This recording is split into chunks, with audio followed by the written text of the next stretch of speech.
Hello and welcome to Enchantment of Eternity's top 30 best episodes of Star Trek the Original Series and Star Trek the Animated Series. This video is a part of a series of videos where I covered every single episode of the original and animated series, one season at a time.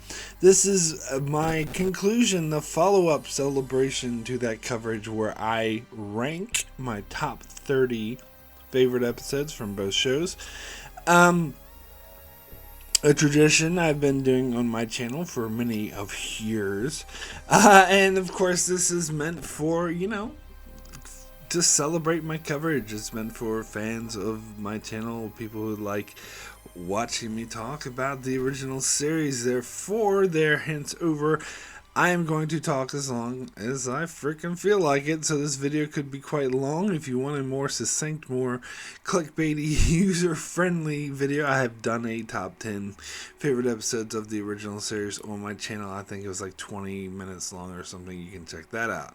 This video is going to be much longer than that. I'm going to get into my top 30 favorite episodes from the original and animated series. So, I originally planned on having this be a top 40, but when I made my top 40, I realized like the first 10 episodes on that list I thought were just okay.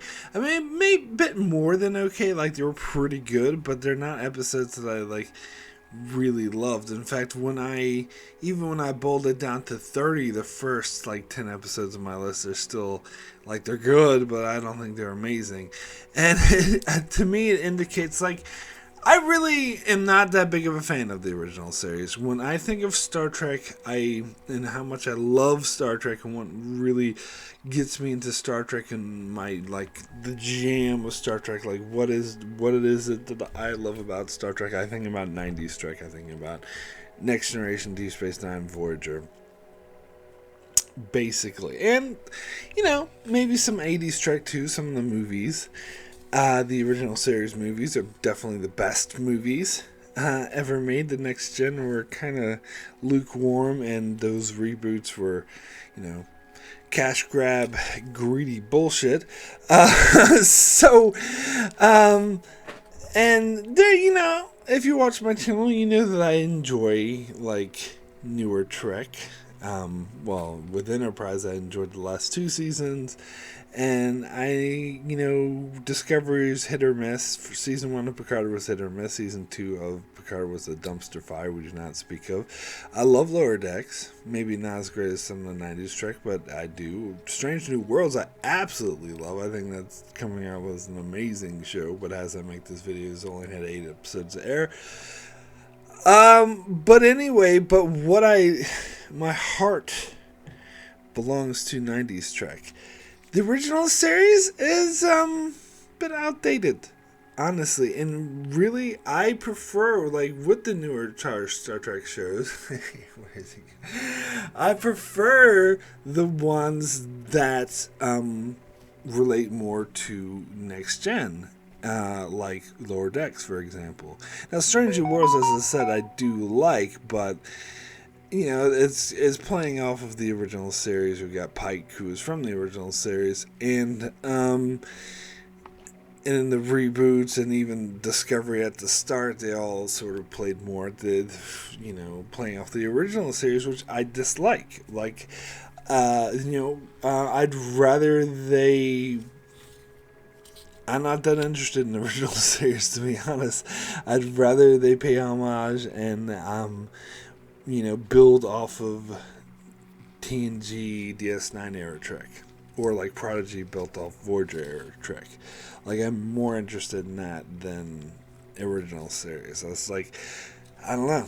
And I did like the original series more when it first aired, to be fair, when I was like 12 years old. Or not when it first aired. It was like 20 years after it aired. When I first saw it, of course, aired before I was born.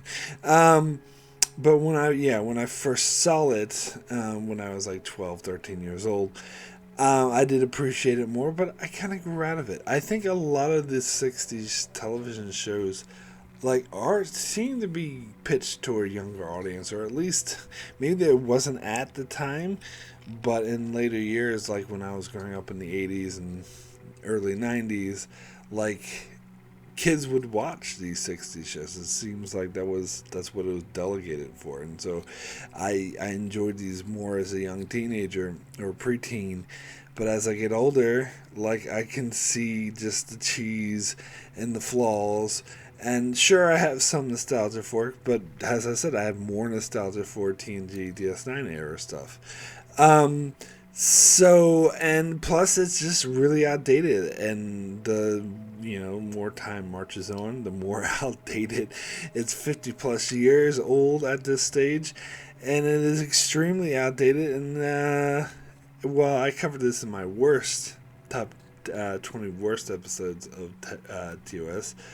It's can come off as a bit sexist and racist, but I'm sure a lot of stuff released in the 60s could, but still, to me, that's no excuse. Anyway, so all of this to say that the original series is not my favorite, which is probably why I couldn't get that many episodes that I absolutely loved. However, there are episodes of the original series I do love and do really like, so hey, let's talk about this. Let's talk about my positives. What is it about this show, which is like pretty much the only show from the 60s that I've watched, and I still watch and continue to watch, and I've seen each episode like billions of times, even though I just said that the original series isn't my favorite. I did cover it last because I was most reluctant to cover this, even over, Enterprise, because Enterprise's last 2 seasons were great. But anyway, yes, so even though this is probably one of my least favorite of the Trek shows, mainly because it's so outdated, I still, of course, appreciate it, and I'm more familiar with it, and so, alright. And plus, this has been covered to death, like top 10s and top 20s, I feel like there's so many of them, whereas not as many of like DS9 and Voyager top 10s, but whatever. Here I am to talk about my top 30 favorite episodes of the original series. This is my taste. As I said, it's going to be very different than a lot of the common ones, which I think is a good thing. Like, you don't want to just see the same exact episodes repeated over and over again. That would be boring. But, of course, you may heavily disagree with some of my choices, and one choice in particular most people put on their worst list. You will find it here on my best list. Those familiar with my channel know what episode I'm talking about. Those not familiar will find out. Anyway, let's get started. Fuck this preamble, that was too long. Let's get started. As I said, I was going to talk forever. Let's get started with my top 30 favorite episodes of the original and animated series. Yes, I lumped the animated series in there as well because I don't really see it as its own independent thing, and if you're going to consider it part of canon or whatever, which I'm still dubious about regardless of what people try to tell me, then I think it should be lumped with the original series and not counted as its own thing, because it is kind of like a 4th season of the original series, so I'm lumping it in as well. So yeah, let's get started with that. I give every episode as I watch it a rating between 1 and 10, 1 being the worst, 10 being the best. So when I make this countdown, I lump them together according to ratings. So as I go through the episodes, a rating will flash on the screen. So the episodes I'm about to talk about will have that rating between 1 and 10. So of course I'm going to start with 7 and then go through the 8s and the 9s and finally get to the 10s for the best episode. So anyway, let's get started with my top 30 favorite episodes of the original animated series.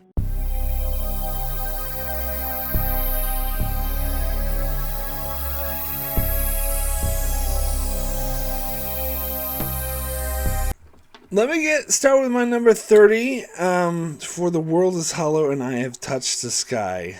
I'm not going to make the joke about how the title is super long. I feel like I made that joke not enough. But Yeah, so this is jumping straight into the episode. A lot of people will be like, "What? You put this on your top 30? This is like..." Most people will say it's just like a forgettable, boring romance of the week episode, and other people would be more brutal and be like, "This episode absolutely sucks." But you know, I actually like this episode. What can I say? I told you my countdown would be different. Again, this is, my number 30, and as I said, this, I don't think this episode's a masterpiece or anything. I give it a 7 out of 10, which means, it is pretty good. 7 out of 10 for me is like the average of good. Like, if I consider an episode good, like a 6 is like, yeah, it's okay. And a 7 is like, no, it's good. It's like your average of good. If that's the way to put it. But anyway, so this is the episode, of course, where McCoy finds out he has a year to live. They go to this planet it's like an asteroid that people are living in. It's on a collision course. They find out it's like a spaceship, actually, dressed as an asteroid, and where people think it's a planet, and they don't realize they're on the spaceship, and it's a collision course with another planet. And so the Kirk and Spock go there to warn everyone, but they don't want to listen to them, and there's this super intelligent computer is controlling everyone. The original series does this so fucking much. But McCoy then meets the hot chick who's running the planet and falls in love with her like that, and decides to stay with her. And then Spock and McCoy figures out how to stop the ship, but of course the super intelligent computer tries to kill Kirk and Spock when they do it. But McCoy's love manages to, with her help, they overcome the super AI and stop the ship so it doesn't destroy the planet. And she lets McCoy go, and then miraculously he's cured because he needs to stay on the show. And yeah, there's some contrivedness about the whole year to live thing, but I actually bought the romance. I heard some people didn't buy it. I bought it because of the year to live aspect of it. That, yeah, sure, if he only has a year to live, he'd rather spend that year with the hot chick than, sitting on some boring spaceship. Treating people. Like, I get that. And I think the concept of the episode of it being an asteroid, this is something the Orville copy, one of the many things that it copied off, just rips off Star Trek. Because it's an interesting concept. Now, granted, maybe they didn't fulfill that concept to its fullness, but it was still interesting enough to carry the episode, and I do buy the character interactions. And so, yeah, I do like this episode. Alright, so next we will get into my number 29, which is the Menagerie. So this actually, when I did my top 10 original series, this is my number 10. And I've since changed my mind about this. This has dropped significantly because at first, because I didn't want to put both the Cage and the Menagerie in the top 10 because it's basically the same episode. But I thought, the Menagerie should go in ahead of the Cage because it's got this other storyline with Spock, getting breaking all the laws. This is like the pre-Star Trek 3 thing where he breaks all these laws in order to help his captain, and it's actually a strong storyline once you think about it.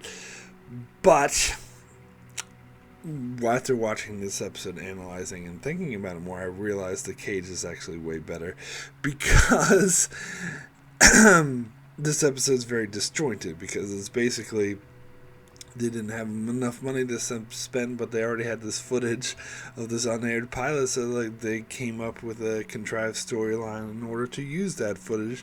And I heard the joke too about this episode is when we see our main characters watch an episode of Star Trek. It's when Kirk, Spock, and McCoy watched Kirk, Spock, and McCoy watch Star Trek. But you know what? I still like it. It's maybe not as good as the Cage, but it is a bit disjointed, and there's some problematic storylines, particularly when it comes to the whole court-martial thing. But as I said, it's still an interesting storyline for Spock.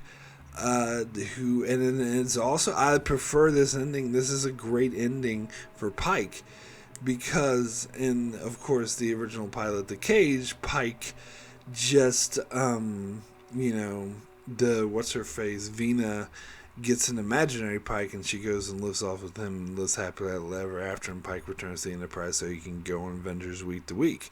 But here, Pike is like severely, paralyzed, in this blinking chair that goes boop, boop. Let's, move past the fact that they would have technology far beyond this in the 23rd century. But anyway,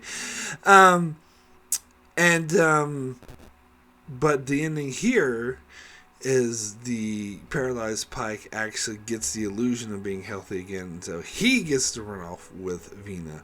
And this is actually something very, I always keep to the shelf of my mind. I think some people forget about this when it comes to Strange New Worlds, because Strange New Worlds has this whole storyline about how Pike finds out he's going to get paralyzed and end up in a chair, and he's dreading it. But, and thinking that his life will be like completely over. But little does he know, he actually gets to live happily ever after with Vina. And we had the episode in Discovery where it made it clear that he still had feelings for her and was still in love with her. So he's actually going to have a happy ending. Eventually, he's just not aware of it, which is interesting. But that's getting into the whole Strange New Worlds things. But, that's why I like this episode. I thought that was actually a really touching ending, and something I always keep in my mind. Anyway, let's go ahead and move over to my number 28, which is The Ultimate Computer.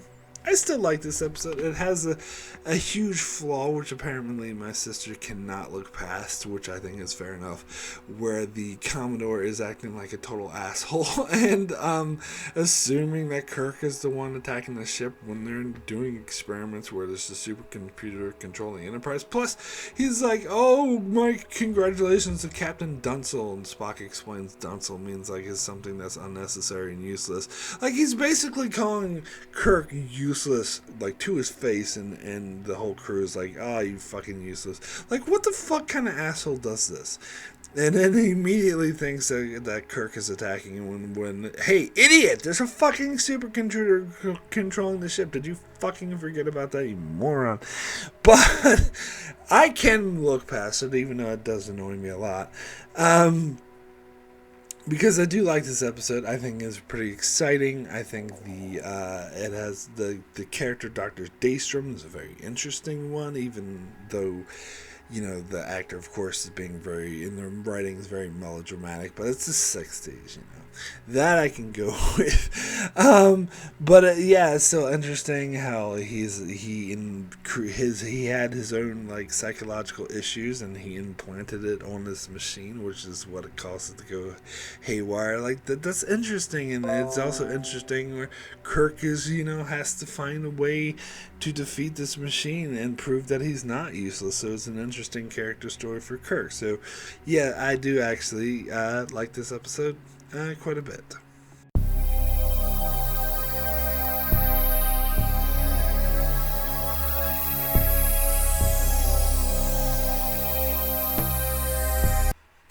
So next we will get into my number 27, which is Day of the Dove. Yes, this is a really interesting episode where the Klingons actually behave like Klingons for once. And I like these kind of original series episodes where the moral is that war is bad. I mean, it's very simplistic, but so is the original series, and I think this gets the point across. There's the evil entity that's going around the ship going, woo! Woo, and causing everyone to want to fight and kill each other, and Chekhov makes up an imaginary brother that died, and then Kirk and Scotty start yelling at each other, and Spock, I think he yells at Spock, but anyway. It's an interesting concept to have this alien entity that feeds off of anger and hates. So it creates this scenario, and it puts these two adversaries together, and in order to stop them, Kirk must make peace with the Klingons, which is the last thing he wants to do. It's the last thing they want to do, but he realizes it's what's smart. And to see like Kirk and Kang and Spock just sitting there laughing at the end of the go away, blah blah blah. That's it's funny. It's a it's a good ending, strong ending. So yeah. Like that episode. So next we move over to my number 26, which is The Naked Time. This is a fun episode. Now, historically, a lot of terrible episodes that suck and are horrible, people use that excuse to justify why it's not terrible, horrible, but it actually is. Bada bing, bada bang. Terrible episode. It's true. It's not fun. Anyway, I just had to throw that in. Naked Time actually is, I almost called it Naked Gun, but that's funny. The Naked Time actually is a really, really fun episode. The crew gets drunk. They go around acting like morons. Sulu chases people with a sword. Of course, very iconic, classic scene. Spock, goes a bit crazy, and Kirk, this is cheesy, I know, it's like it's so bad it's a good thing, but, William Shatner's ham acting, but I love how when Kirk gets the virus, he's, like, perfectly normal, and then, like, it just clicks. All of a sudden, like, 1 second, like, as soon as he realizes he has this disease, he's like, I have the disease, and, like, instantly he's like, love, what good is it? And then the ship, Scotty can't change the laws of physics. Again, another classic line. And the ship is about to destroy, but they manage to travel back in time, which is inconsequential. Whatever. Maybe it's setting up for them to travel back in time. That shitty episode, Simon Earth. But anyway, good episode. Enjoyed it. Liked it. Lots of fun. An actual true fun episode that actually isn't just an excuse for a shitty episode that actually sucks. Anyway, let's move over to my number 25, which is Albatross. This is getting into the animated series. There are a few animated series episodes on this list that I do like, as I mentioned in my title and at the start of the episode. The Albatross is it's funny because when I first started watching this episode, I thought that it was going to suck because I'm so sick. One of the cliches I really hate and I'm sick of is, crew members wrongfully accused of a crime they didn't commit.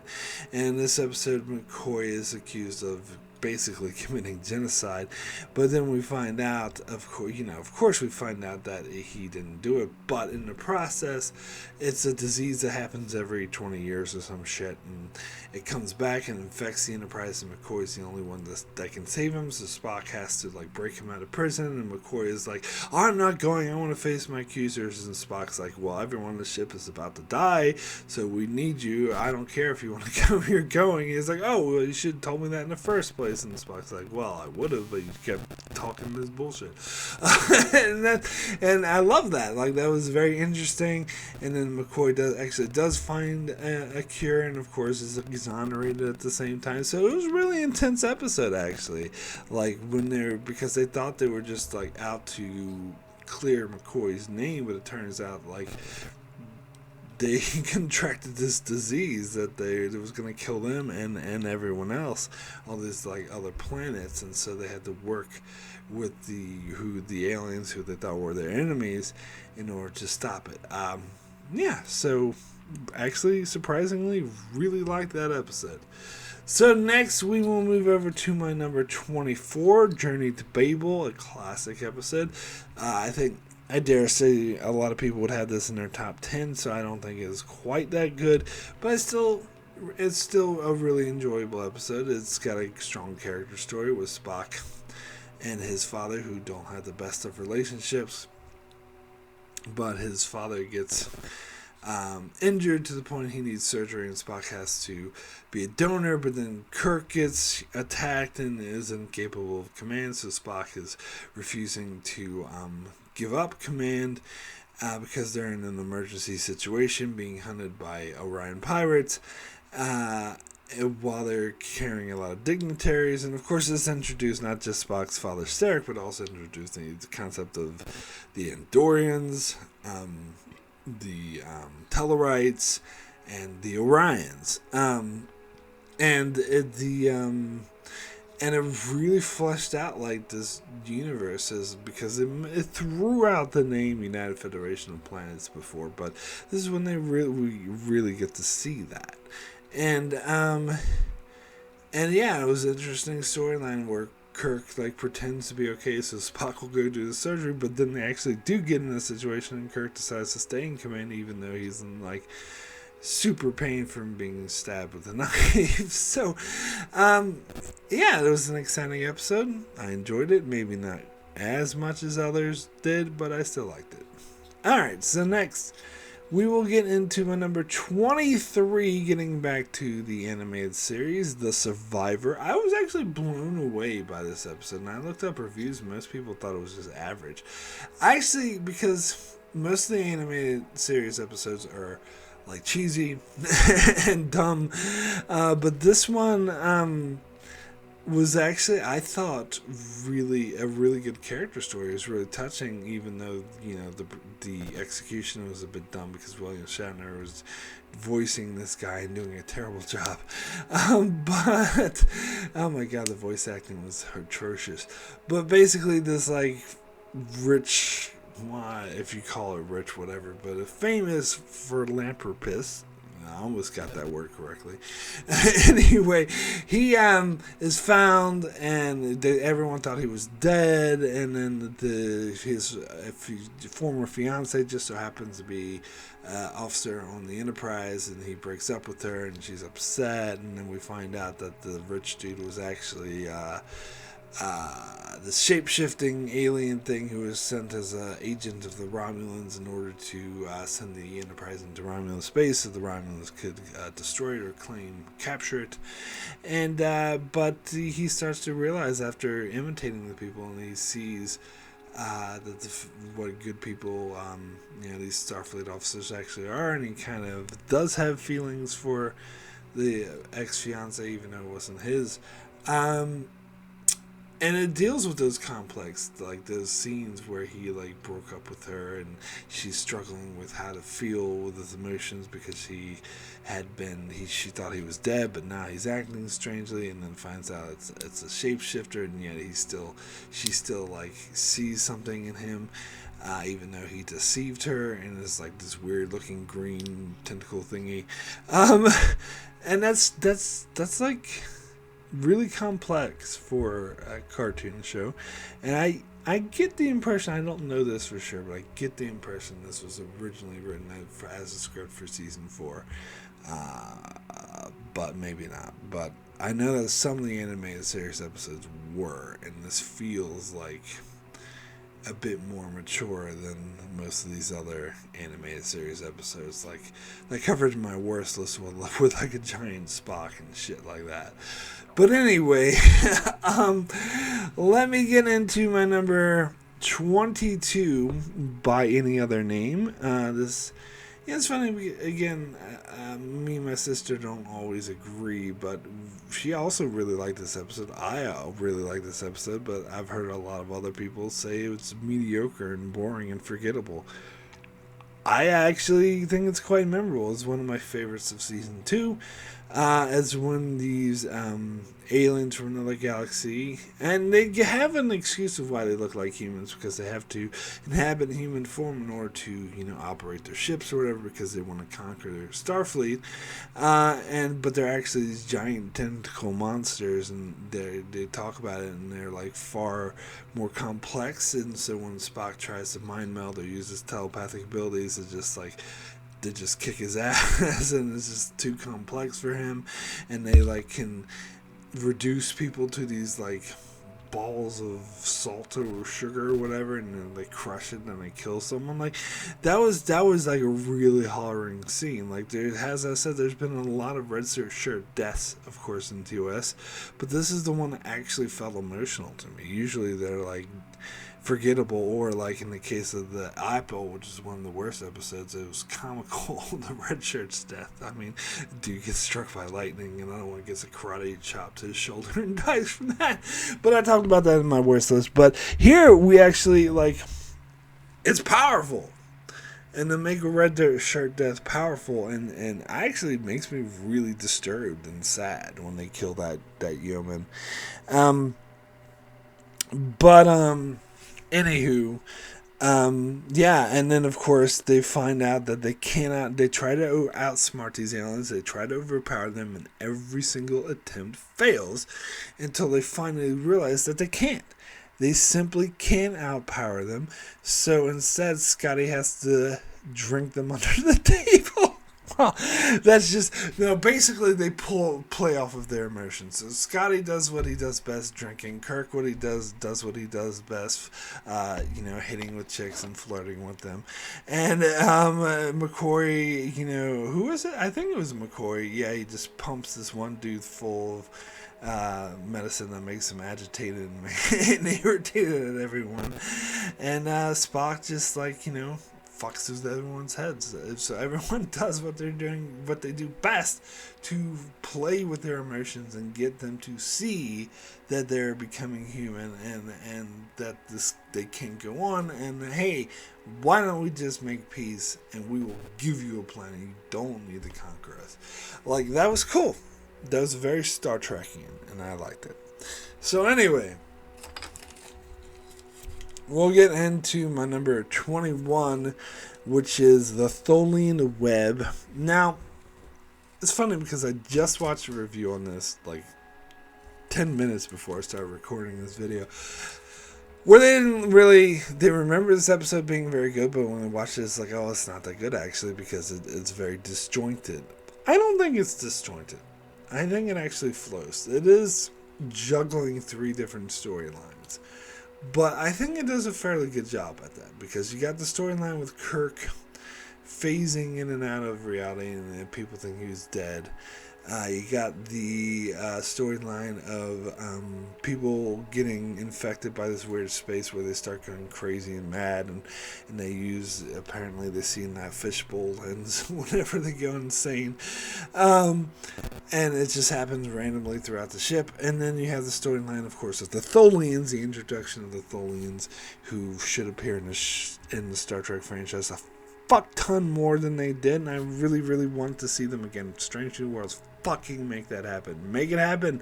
I'm sick of this bullshit. Honestly, I would have rather seen the Tholians than the Gorn. But anyway,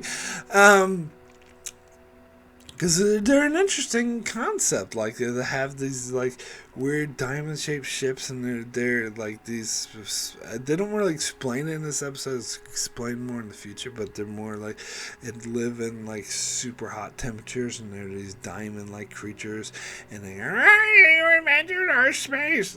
That's.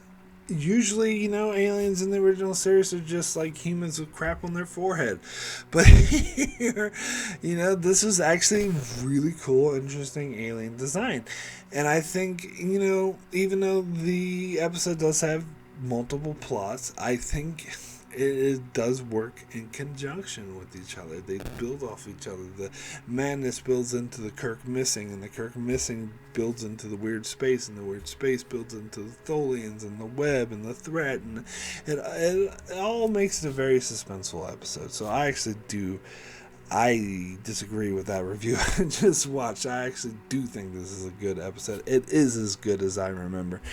Anyway, we'll get into my next episode, getting into the top 20. We'll start with my number 20, Yesteryear, from the animated series. Now, time travel logic be damned, because the time travel logic in this episode is a bit off, and sometimes that will bother me too much. An example of the DSN episode, Children of Time, it's not just the time travel logic, it's other things too, but I just can't look past it. But here I can, because it is an interesting character story for Spock. It is a great exploration of the Vulcan culture.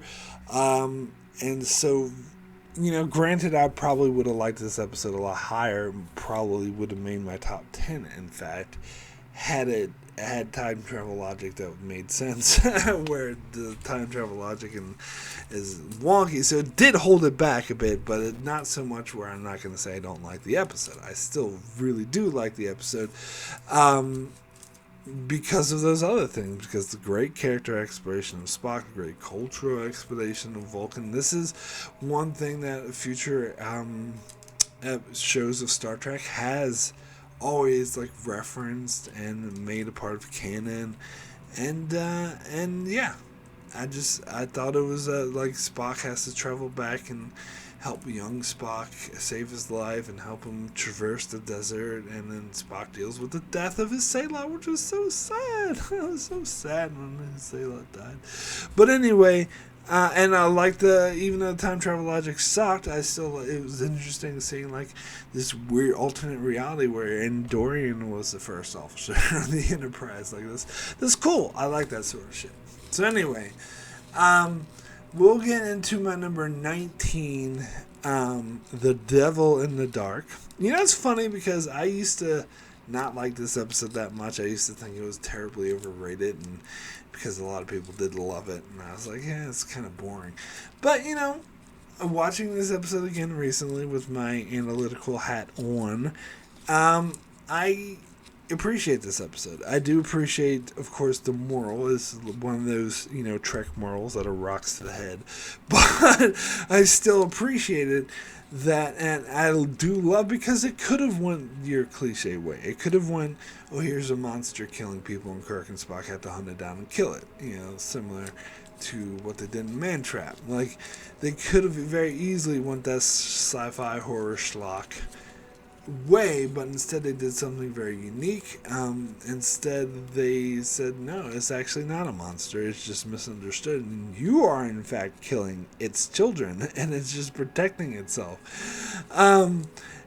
And it was just like a misunderstanding, and you know, all these like miners are going around with their torches and pitchforks trying to kill the thing, and Kirk has to hold them back when he realizes that this is a sentient being that they're killing, and that they should communicate rather than kill. So it is powerful in that regard. So I do appreciate this episode more. Not so much to put in my top 10, but makes my top 20. Anyway, we'll get into my number 18 next. Getting back to the animated series yet again, the Lelori Signal. I appreciate this episode because, unlike the animated series, was less sexist than the original series, and it gave the women characters more agency. In this episode in particular, all the men are incapacitated by these, you know, women who want to suck their life force and use like this pheromones or whatever to entice them to this planet and then make them go crazy, like Scotty's just on the bridge singing songs and shit. And so the women are the only ones who aren't affected, so Hort has to take command of the Enterprise, which is something, you know, the original series proper would never do, even when other Kirk and Spock and all the other senior officers left. They just gave some random dude who says credits to Navy beans the command, even though Uhura outranked him. But here, no, we see her in command. We see a whole group of women doing security forces, like fighting back, the evil evil women and saving the day. Like, I like that shit.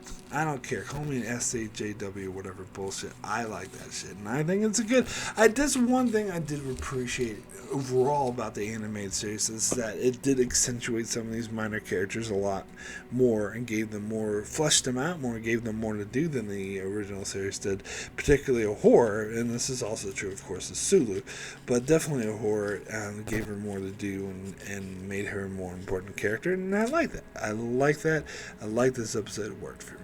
So anyway, we'll now get into my number 17, Requiem for Miss Obviously, I didn't even try to pronounce that. That's, as I said, that's what I always call it. Now, Yes, I think a lot of people may take issue with me having this episode this high. I think most people don't like this episode, or at the very least think it's average or forgettable. Um, I always liked this episode. In fact, I used to put it in my top 10, so it actually over the years it dropped a little bit, but it's still in my top 20.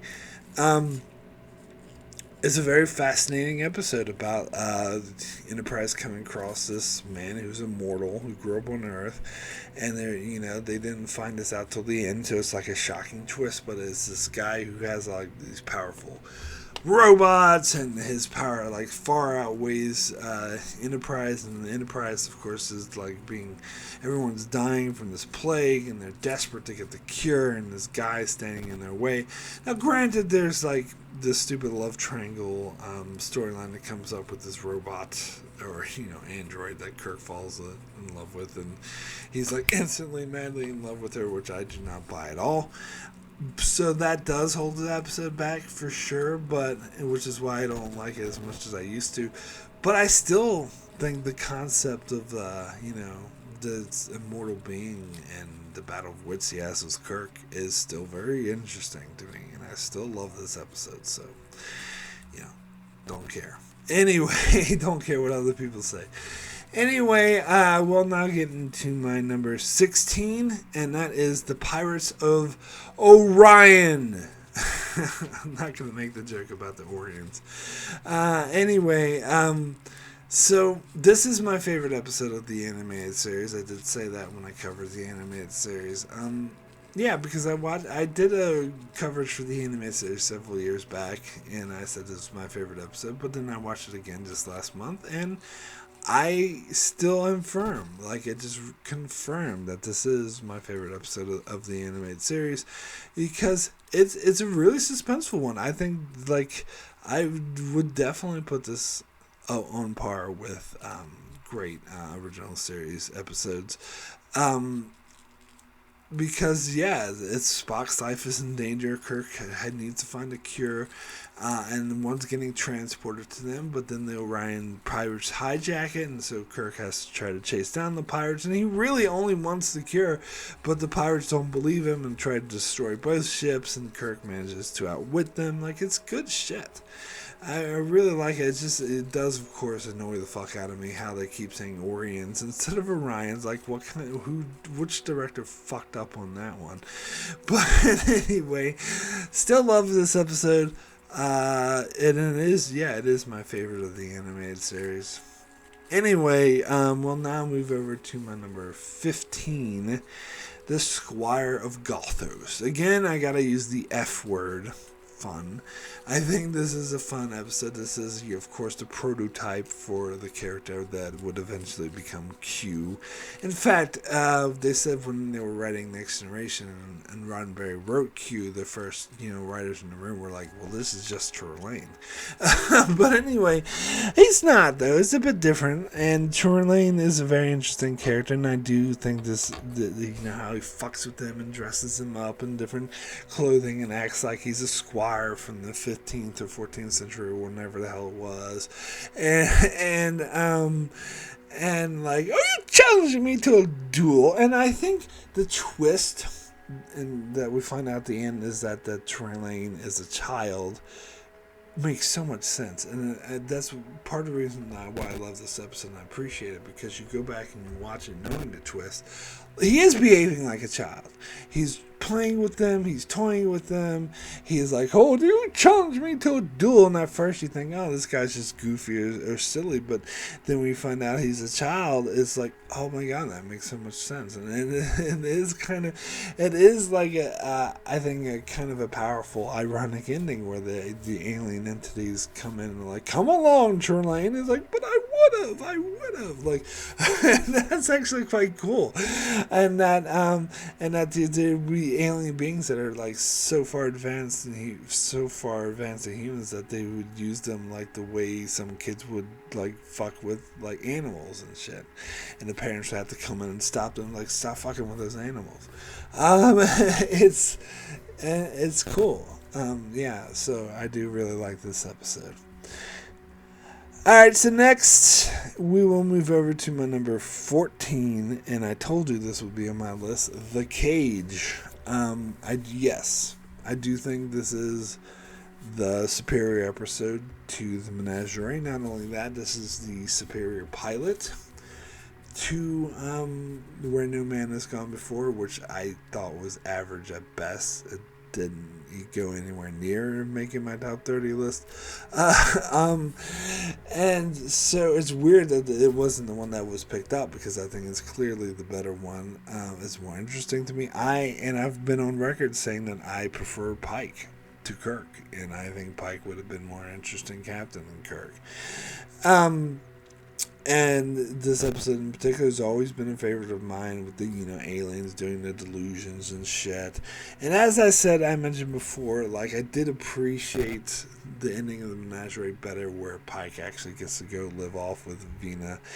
But this is the better episode, because it's more unified story that's not like bogged down in the Spock bullshit and Kirk and Spock watching this episode, and it's more, and it adds a few more scenes in this version of it that makes it sort of more intense, I would say, how the aliens keep fucking with them and put them in these different fantasies and scenarios, and eventually Pike is just focused on the fact of how to defeat them, but then we find out that their species is dying, and they're just going about, trying to save them the wrong way, because they just wanted the, Pike to stay with Vina and for them to help bring about a better society. So,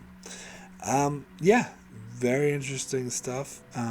Love the characters. This is, of course, when number 1 appears, who is now a full-on character in Strange New Worlds. So, none of the other characters from this episode survived to Strange New Worlds, by the way. They just recast all those generic men with more interesting women, which I'm perfectly okay with.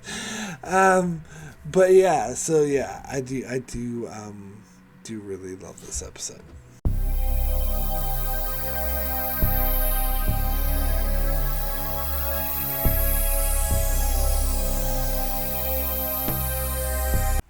Alright, as I said,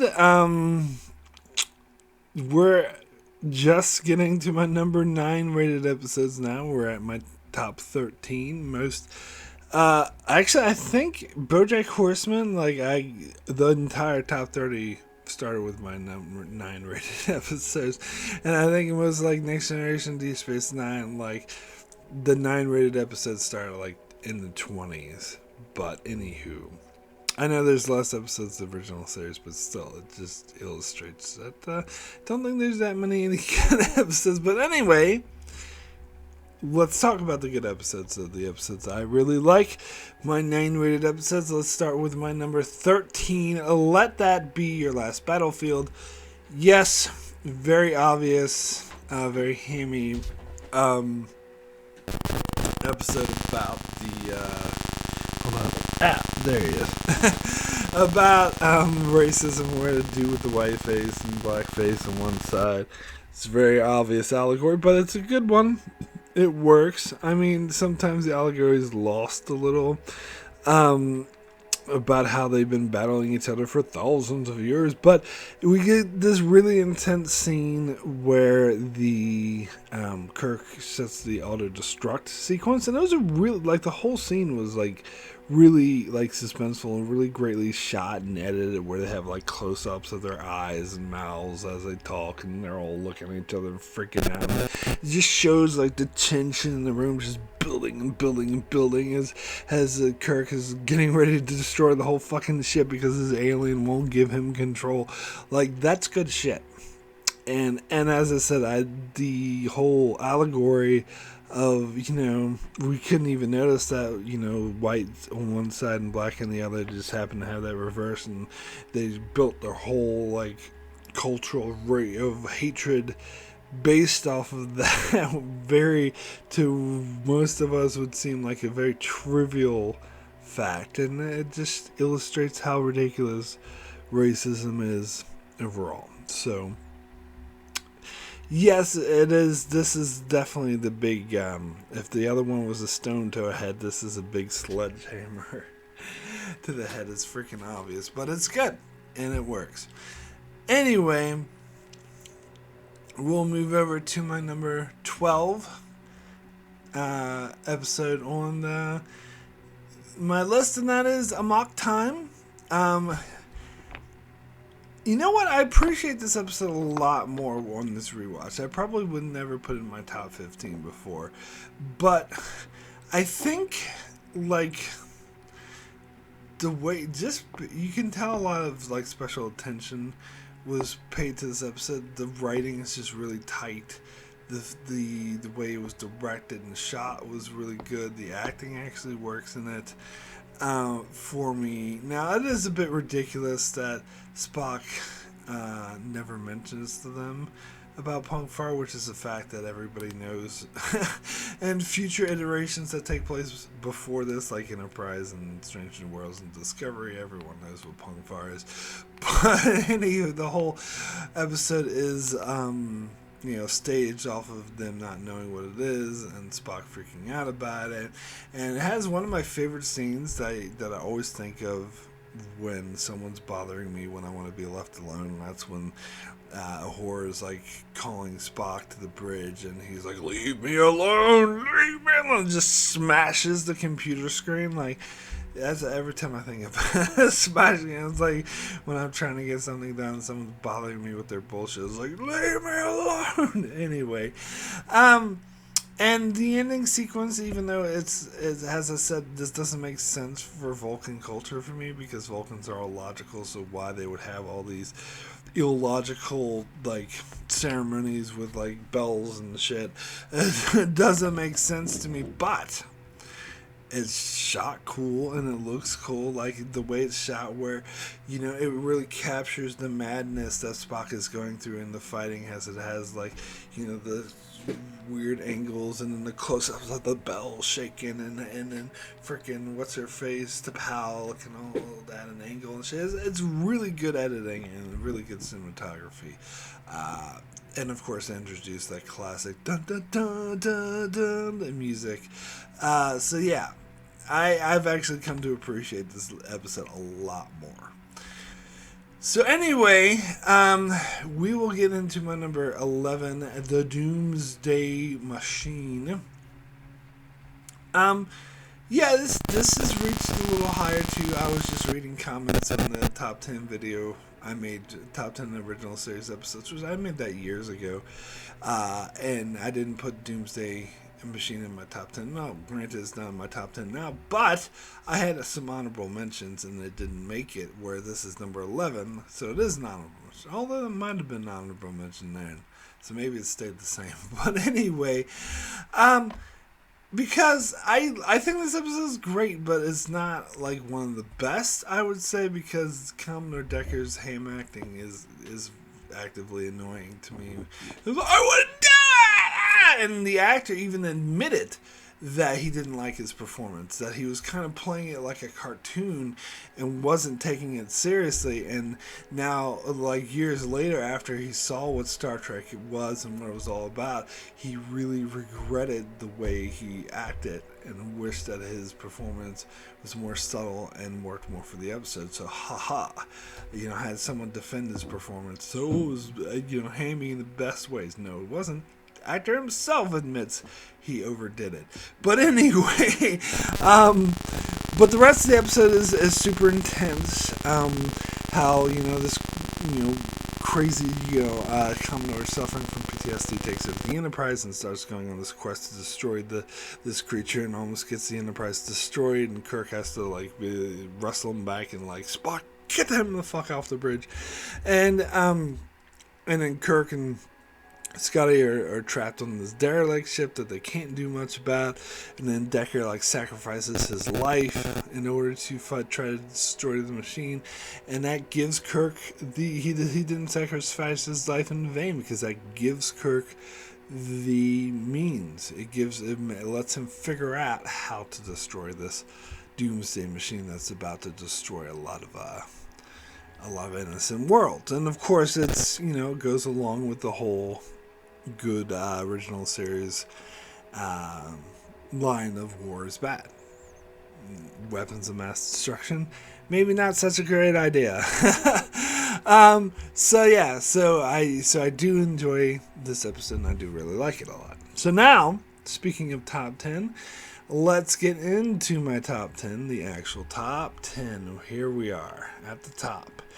And my number 10 is the Cloud Miners, an episode a lot of people sleep on. Now, I think there is a minority that I found that actually appreciate this episode as much as I do. But most people don't really notice this one. And I think this is what makes me think third season maybe not so bad, because this is a good example of what the third season could do and how it feels a bit different. It has, of course, the allegory of income inequality, extremely powerful and still just as relevant today as it was back in the 60s. And we get some strong female characters in this episode, which again is something that's not very commonplace for the original series. As we have the leader of the faction of the troglodytes that are being discriminated against and oppressed, and how she's fighting for her people. But of course, she thinks the Federation's out to get her, and you can kind of understand her viewpoint. And you have the rich elite living up in the clouds, benefiting from all the hard work, and how they think, well, this is the way it always should be. We earned our position here. It's very relevant to commentary on modern day society, even today, if it's 50 plus years later.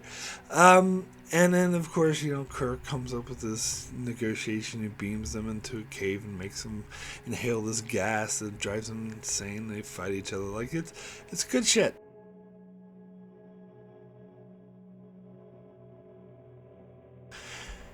So, next we will get into my number 9, which is, I think there's a lot of underrated episodes in my top 10, honestly, but here's another one. All Our Yesterdays. I think it's a unique time travel episode. It's not your typical time travel. It's an interesting concept where Kirk, Spock, and McCoy go to this planet, and it was about to be destroyed by supernova, but apparently the entire world's population has escaped back into the past by using time portals, and they all go into different eras. Now they have to hide the fact that they're from the future because they, of course, don't want to fuck with the timeline. But it's an interesting concept, interesting way to save the world's population. And then Kirk ends up in one time period, and McCoy and Spock end up in another time period. And in fact, the episode focuses more on Spock and then Kirk, which is I like. And Spock is the one with the romance, and I actually really think this is a heartbreaking romance. That he actually does fall in love with her, but he can't stay with her because he will die if he stays in that time period because he wasn't prepared or whatever. And at first he fights McCoy because he doesn't want to leave. Like, it's good stuff. I really, really like this episode, and I think it is definitely top tier for me. And I'm surprised that a lot of people don't like it as much as I do. Anyway, we will then move over to my number 8, Errand of Mercy. Now, this one used to be top 5, so it dropped a little bit, but still in my top 10 for me. It's the first Klingon episode. Kor works very well as a villain, and it's a good Klingon episode. The Klingons actually, again, they kind of behave like Klingons, which in season 2, my dear Captain Kirk, they totally didn't. And it's, the whole thing is about Kirk and Spock. Like, the Starfleet goes to war with the Klingons, and Kirk and Spock have to go undercover and try to save this world that's being conquered by the Klingons, and yet the population doesn't seem interested in being saved at all. And again, it is another classic war is bad episode. In fact, I think this is the best one of the flat out war is bad episodes, because it shows that Kirk claims to be for peace, yet he keeps promoting violence. He keeps trying to blow shit up because he feels like he has to. But they have the pure pacifists of the aliens who they think are just primitive idiots, but turned out to be these super, super advanced energy beings that just instantly put a stop to the fighting because it just had enough of the bullshit. Like, that's amazing. I like the Organians. God, I fucking love this. And I love that Organian peace treaty is a thing that is referenced in the rest of the series, and it's what's the fragile peace that's being held between the Federation and the Klingons. Like, I love this episode. It's really good shit. Anyway, we will now move over to my number 7, yet another underrated episode, Whom Gods Destroy. And I don't care. I do not care when anyone says, I love this episode. I love Lord Garth. You know, I just read this comment of someone getting on my case because I talked about Commodore Decker acting being over the top. And you're like, oh yeah, he liked that stupid episode with Lord Garth. Listen here, buddy. Commodore Decker's acting was inappropriate for the story. The actor himself admitted this, that he was playing it too cartoonish and that he should have been giving it more of a serious vibe because that's what the story called for. The story in this case does fucking call for this crazy overacting, so that's why it works. So, anyway, and it's a super intense episode where you have this freaking, and they go in the same asylum, and this guy who's used to be this great starship captain, but now he's gone insane, and he has acquired the ability to shapeshift. We get appearances from other aliens we know, like Orions and fucking Andorians and Tellarites, and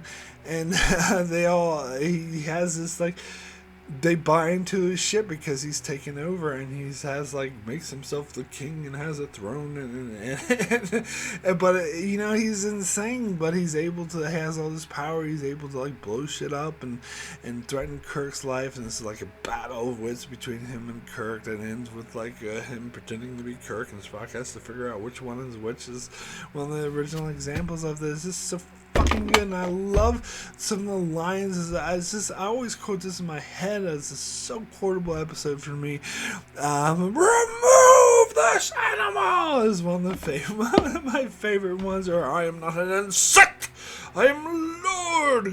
I just fucking love this episode. This is good ham acting. Get out of here. Anyway.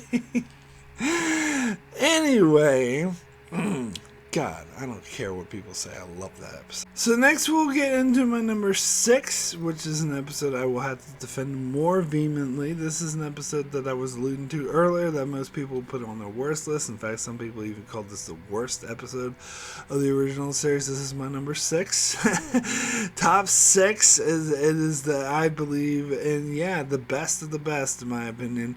And that is The Alternative Factor. I've always loved this episode. Maybe I have a nostalgia for this episode that a lot of people didn't. I mean, I did a full-length review of this episode when I tried to theorize, because I've read all these reviews of people who hate this episode to try to understand, because I really was confused. Like, I really did not get why so many people hate this episode. So I wanted to generally, like, in all honesty, understand why they hate the episode, and yet all the reasons they give and why this episode sucks, like, to me, apply to pretty much every episode of the original series. Over the top ham acting, junk science that doesn't make sense. So what, Abraham Lincoln floating in space and freaking amoeba eating shit, that's fine. Or giant hand grabbing Enterprise, that's fine. But the guy is jumping back between two universes, well, that's junk science. Like, all the reasons they give, like, just do not add up for me. And of course, ham acting, it's like, that you might as well complain about the original series taking place in space. I mean, that's the original series bread and butter. So, of course, I have complained about ham acting as well, but again, it's like there are other factors to why. Alternative factors, you might say, as to why the ham acting is a bad thing. Where in this episode, Granted, yes, it is not what I would call good acting, but it doesn't interfere with the story. And here's my theory. And again, I hate it when people do this to me, where they ascribe different motivations for me not liking something than the ones I state. However, I feel like the real reason, and I don't think this is like insulting of me to say, I think the real reason why a lot of people hate this episode is simply because they don't have the nostalgia for it. And I do. And I will admit that that does bias me towards the episode, where I think other people are biased against the episode, because it's not a very kid-friendly episode. So it's not an episode like Tribbles or like fucking Mud Swimming or other bullshit that would attract them as kids. So they acquire a nostalgia for it. Whereas this episode, for most kids, would come off as boring as fuck. and so the nostalgia is not there. So I really think that is the key factor, not the alternative one, as to why people don't like this episode. But that's just my theory. I could be wrong. I don't want to ascribe motivations to anyone but that's really what I think it is, because I do have nostalgia for this, because I loved this episode when I was 12, 13. In fact, this was my favorite episode of the original. So you asked me when I was 13 years old what my favorite episode of the original series was, I would point it to this one. Because to me, this was a fascinating concept, and I love, like, tragically dark episodes. And this, to me, this is one of the more powerful ones, because it's the way, it describes Lazarus having to be trapped for eternity fighting a madman. Like, that's a version of hell, and how Kirk is like speaking to this rational Lazarus about it. And the whole concept of there being two different, having two different parallel universes, and you have the same, it turns out to be the same person, like, fighting each other from the universe. That's a fascinating shit to me.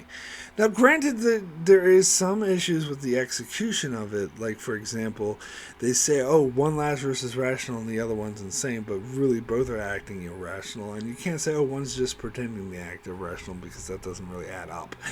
And there are some inconsistencies. Of course, the prop, his beard is huge, and then it's tiny, and then it's huge. And it has nothing to do with the different versions of them. So it's just a bad prop, and it has to say the guy's overacting is over the top. The word curl, but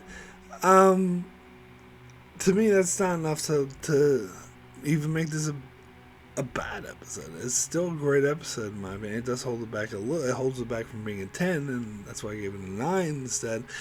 But it's still, and I love, like, the whole classic line of "What of Lazarus?" and plus it's like, to me, it's watching shit like Westworld and other stuff where it has like weird shit that's happening, you don't fully understand it. Like, to me, this is a prototype. Like, this is one of the originals that like set the stage for shit like Westworld, that introduced a lot of weird shit, and you're like, what the fuck is going on? Like, when they had that guy, they foreshadowed in the dimensional universe hopping with the the weird thing where they have the spinny thing that looks like a newspaper spinning around going, and that shows people in like this inverted state fighting. Like, what the fuck is that? Like, what's going on?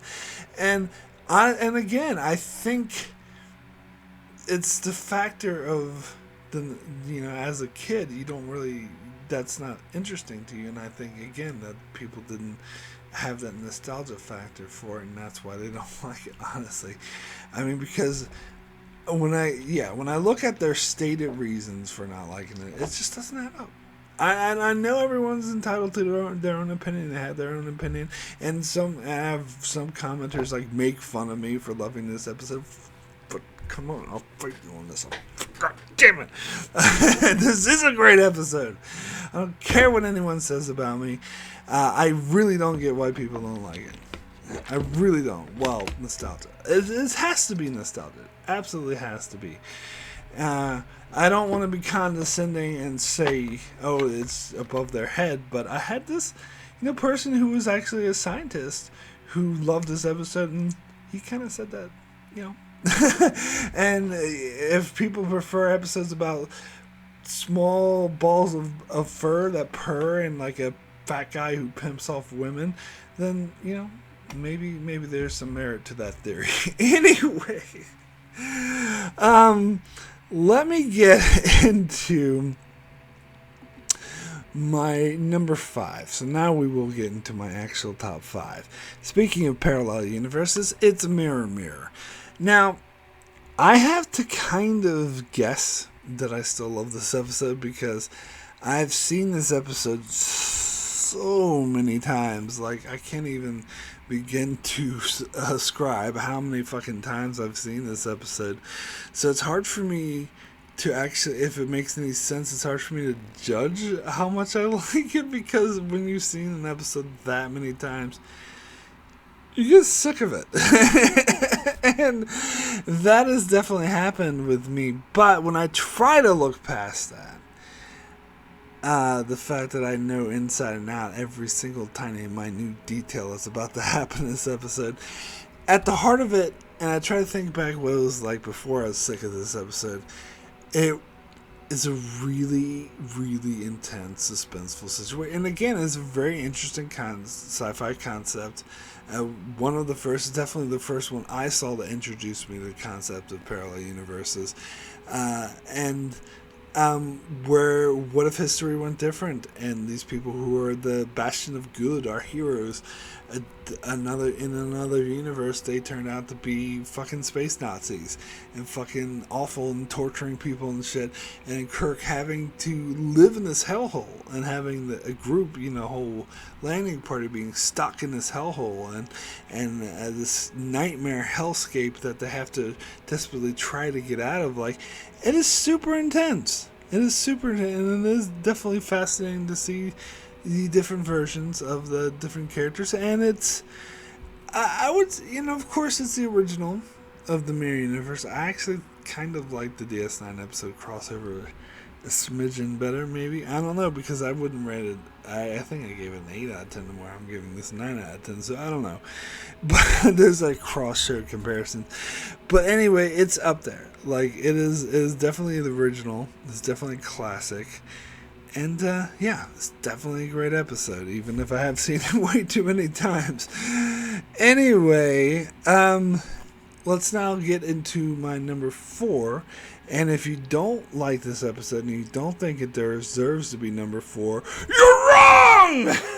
I'm talking about the Changeling. Now, if you don't get what I'm saying there, it's like, why are you telling me I'm wrong? No, if you don't, I'm just referencing the episode if you don't get it, because one of my favorite parts of this episode is how Kirk logics this machine to death, and by saying, because this machine thinks its mission is to destroy any life that's not perfect, but it's really a probe that was sent from Earth that got hijacked by an alien technology, so its program is all fucked up. So it itself is not perfect, and it thinks that Kirk is its creator. So Kirk is like, I'm the creator, like, you are the creator. I created you, yes, you are a creator, and I created you. And then he goes around and says, you're wrong!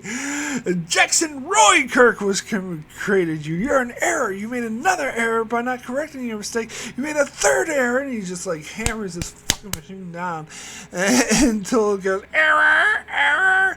Like, this is they have a lot of like Kirk like logicking a machine to death, and most of the examples I think are dumb. Particularly with Return of the Archons, like that was just stupid. But this is my favorite. This is the only great one in my opinion, and it makes a lot. It's just a great moment for Kirk to just be like, "You're wrong." I fucking love it. But more than that, even more so than Mirror Universe, Mirror, which is why I put this one step higher. This is even more intense. Like, I watched this episode and it's filled with tension. Like, the tension's just overflowing. It's like the edge of your seat kind of shit.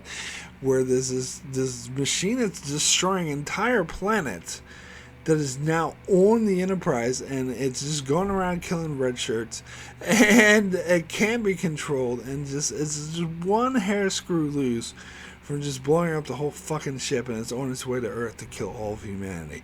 Like, those are stakes. Like, and I said this, like, this is very similar to the motionless picture was very similar to this. In fact, some people call it where Nomad had gone before, which I love. And this is way better than the motionless picture. Way better, because it's much more intense. You feel the stakes. It doesn't take 20 minutes showing glory shots of the fucking ship. It's just it's more succinct. It's to the point. The tension fills the room. The motionless picture is the waste of time, because this episode already did it perfectly. And I fucking love it.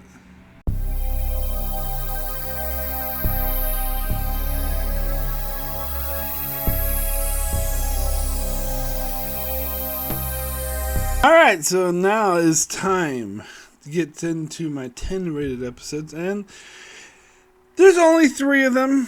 There's only 3 10 rated episodes, which most, as I said, other Star Trek countdowns would have way more. I think DS9 had like 18. But anyway, this is the cream of the crop for me, the best episodes of the original series. So let's start with my number 3, Balance of Terror. A very classic, suspenseful submarine chase episodes, actually known for that.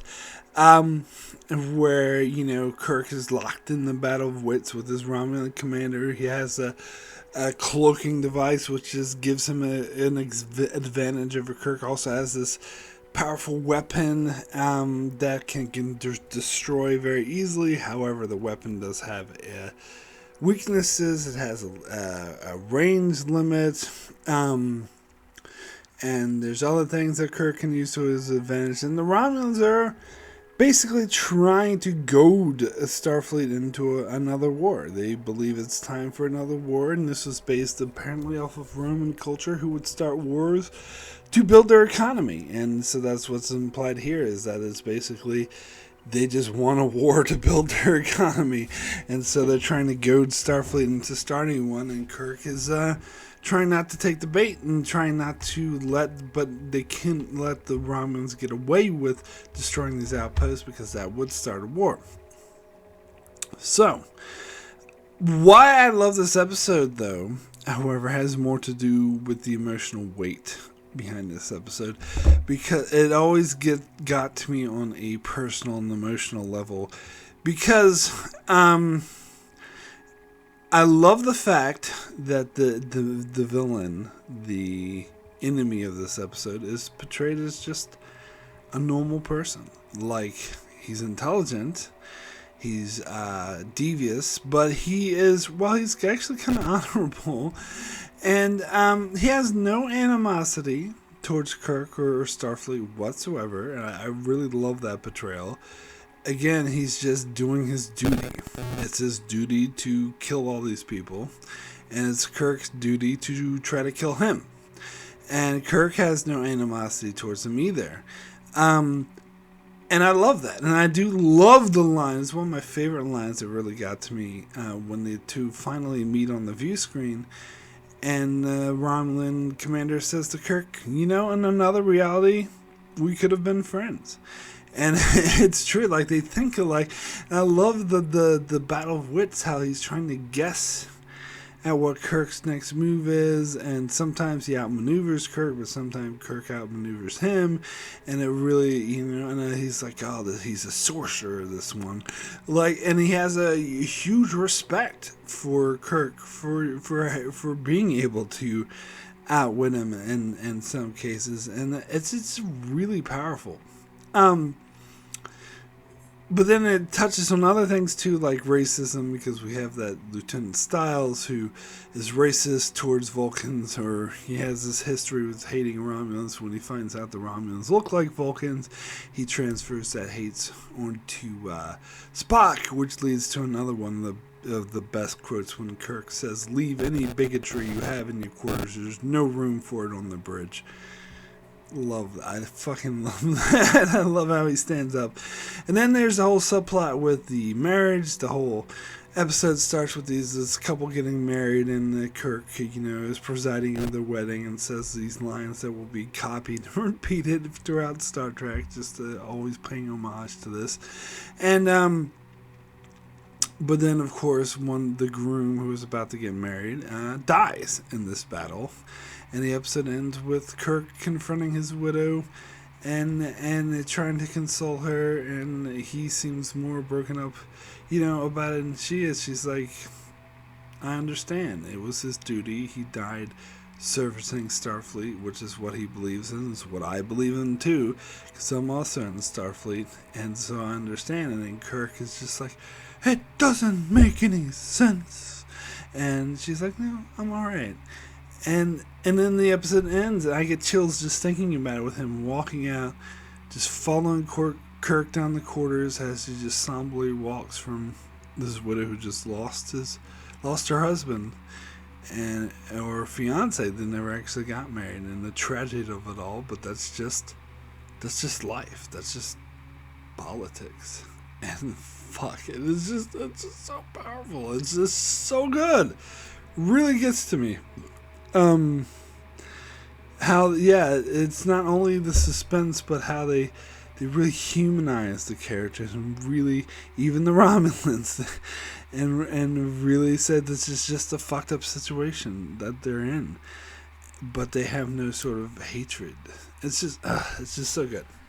So now let me get into my number 2, second favorite episode of the original series, and this is another underrated episode, which I think it does not get nearly as much love as it deserves, and that is what was it called? A Taste of Armageddon. Another episode I always love, but I'm actually going to appreciate it more in modern times, because you know what, I think this episode, and I said this before, and I really believe this, that this episode is more relevant now than it was when it first aired, which is, I think, the only episode that's true of the original series. I think most original series episodes, the relevance, of course, fades over time. Some are just as relevant as they were then, but this one I think is even more relevant, because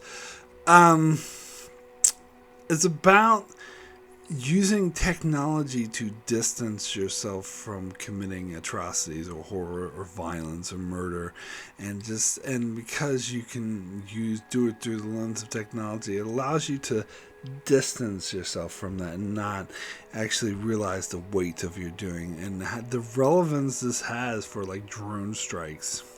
And I remember I was arguing with someone over drone strikes, because I am, of course, left-leaning, so I would support someone like Obama over any, Republican presidents, because of very many economic and social politics, but that doesn't mean I love everything Obama did. And I was arguing once with the Democrat who did love everything Obama did about his use of drone strikes, because he was terrible at it. He's actually used it, I think, more than most any president. And they're like, oh, well, you're just looking at it funny. You're looking at drone as murder. It's just war. It's like, any other weapons of war. But it's not. there is a distinct difference. It's where someone in freaking sitting in a nice cushy control room in Arizona, fucking Colorado, can just sit there and just push buttons and kill people halfway across the world. There's a big fucking difference. And it's not just war, it's they're striking civilians, like killing, like there's a wedding where they killed children and civilians in order to get to one man. There's a huge fucking difference between that and like a surgical strike. Like, I'm sorry. And it just speaks to how technology can really like distance you, or you use it as an excuse to not admit the horrors that you're committing. And that's exactly what this episode addresses, because this episode talks about the freaking these two alien races have been at war for centuries, which, you know, Star Trek always exaggerates their timelines, but I won't get into that here. And but they do it by like in having like computers do like a simulation, but when a strike is recorded, then the people who are recorded dead in that strike, even though real weapons weren't fired, they have to report, you know, they have to kill themselves. They have to report to a disintegration chamber in order to record their deaths. And if either side like failed to do so, then that would break this war, and they would use real weapons. And then, they think that this is a cushy, you know, good agreement because this, you know, their culture, their architecture, their society, their infrastructure, like all this remains intact. It's just the people who die, and so they see it as civilized. But really, what it is it's not civilized. It's really just distancing yourself from the horrors you're committing. Like, war is hell. War is something to be avoided at all costs. And by making it cushy and something more comfortable, that, you know, that sort of makes you forget that war should be avoided at all cost. And again, very relevant to modern situation, and yes, definitely more relevant than it was back in the 60s. Like, I mean, there was some of that in the 60s, of course, but there's way more of it now. And so I do think that they saw that this is the trend that we would be going to, and which is why they made this episode, to make commentary on it. And I think it's fucking powerful, and I fucking love how Kirk just defies the Prime Directive, which they do mention in this episode. I think they do, or maybe they don't. But anyway, he defies everything and just like won't let it stand. He has made it his mission to put an end to this war because he sees the situation. Now, of course, he has a personal stake in it because they want to kill everyone on the Enterprise, because the Enterprise was recorded as being destroyed. And so you had the battle of wits between Kirk and Amin 7 as he tries to like lure everyone from the Enterprise down to be killed. And then eventually Kirk's is going around like just fucking wreaking havoc and destroying all the disintegration chambers so that they won't be able to comply with this war. And eventually he destroys all of their framework for maintaining this war and forces them to actually negotiate a peace, which is what they fucking should have done a long time ago. And that they just become too complacent with this comfortable war while millions of people continue to die. That's good shit. Like, it's just so powerful. And I love they had this obstinate bureaucrat who was like being a dick and trying to get Scotty to beam down, lower the shields, which would have got them all killed. And Scotty was being brilliant and smart and just refusing to listen to him. But then at the end, when the ambassador did realize what was going on, he was there to back Kirk up, and he was actually there to help facilitate this peace. When Kirk is like, you can open negotiations, he steps up and is like, I will help you. Like, I love that. Like, everything about, and then of course you had that classic line of Spock going, pardon me, sir, there's a multi-legged creature crawling on your shoulder. I fucking love that. Oh, I thought that was hilarious. So yes, very underrated episode. I think this is one of the best, in fact the second best episode of the original series. I don't know why more people don't appreciate this episode as much as I do. Alright, so now it is time to get into my number one favorite episode of the original series, and that, of course, is an episode that is not underrated, that most people do recognize as being the best or one of the best episodes of the original series. And it shows you I'm not a total contrarian, even though I had a lot of weird episodes most people wouldn't consider it in their top 10 list.